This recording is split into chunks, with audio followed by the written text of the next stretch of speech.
बहुत बहुत धन्यवाद। देखिए, पवन सिंह जी से मुलाकात जो है लखनऊ में हुआ, और जब मेरे ऊपर जो है पीएमसीएच में हमला हुआ था तो उस समय भी जो है उन्होंने फ़ोन करके हाल चाल जाना था। उसके बाद से मैं लखनऊ गया था। उसके पहले भी हमारी बातचीत होते रहती है, तो मैं लखनऊ भी गया था तो मैंने बातचीत किया।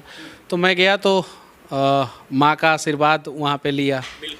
पवन सिंह जी की माँ से मैं मिला, उनका आशीर्वाद लिया और आशीर्वाद लेके आ गया मैं बिहार में।